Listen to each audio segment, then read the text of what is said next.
এই লেবু, তুই বলতো ভূমিকম্প হলে তুই কি করবি? চালাকিটা ধরে ফেলেছে রে লেবু, এখন কি হবে রে? কি রে লেবু, বল ভূমিকম্পের সময় তুই কি করবি? স্যার, ভূমিকম্পের সময় আমি বাড়ির উঠানে গিয়ে শুয়ে পড়বো। ধর তুই ঘরের ভিতরে আছিস, তখন তুই কি করবি? স্যার, ঘরের ভিতর থেকে দৌড়ে বাইরে আসবো আর এসে উঠানে শুয়ে পড়বো। ধর তুই 5 তলা বিল্ডিং এ আছিস, তখন তুই কি করবি? স্যার, 5 তলা বিল্ডিং এ থাকলে দৌড়ে ব্যালকানিতে চলে যাবো।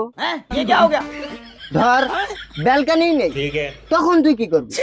স্যার, তাহলে ওই ঘরের ভিতরে যে খাট বিছানা চেয়ার টেবিল থাকবে তার নিচে লুকিয়ে পড়বো।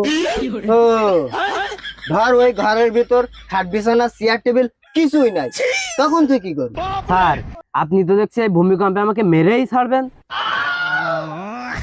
তো উপরওয়ালা যতদিন আমাকে না ডাকছে আমি কোথাও যাচ্ছি না স্যার, তাই ভূমিকম্প হোক আর আকাশকম্প হোক।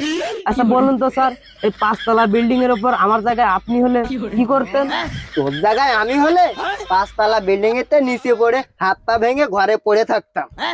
তুই প্রতিদিন ক্লাসে যে প্রশ্নের উত্তর দিস তা শোনাচ্ছে, ঘরে হাত পা ভেঙে পড়ে থাকা অনেক ভালো।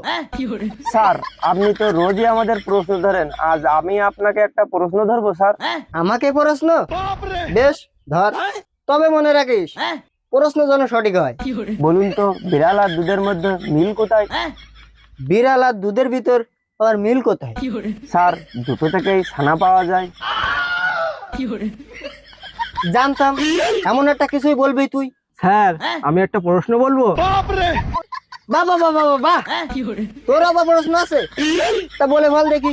বলেন তো, পুরা মোবিল আর আপনার মধ্যে মিল কোথায়?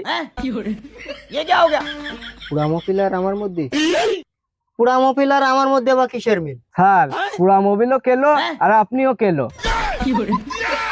কেলো। এই থাম থাম, তাহলে কিন্তু আমার হাত তোর পিঠে চলে যাবে। লেবু, বলতো দেখি। अच्छा ধর খুলনা থেকে সাতক্ষীরার দূরত্ব 1700 কিলোমিটার। ঘেটু খুলনার গাড়িতে 350 কিলোমিটার বেগে সাতক্ষীরার দিকে রওনা দিল। ठीक है समझिए। আর অপরদিকে সাতক্ষীরা থেকে পটা বাইকে করে 175 কিলোমিটার বেগে খুলনার দিকে রওনা দিল। ठीक है তাহলে বলতো এদের দুজনের কোথায় দেখা হবে? স্যার, ঘেটু ও পাটা দুজনের জেলখানায় দেখা হবে। কেন কেন জেলখানায় কেন? স্যার, এত জোরে বাইক চালালে পুলিশ কি বসে বসে আঙুল চুষবে? ওদেরকে তো একেবারে জেলে পুরে দেবে।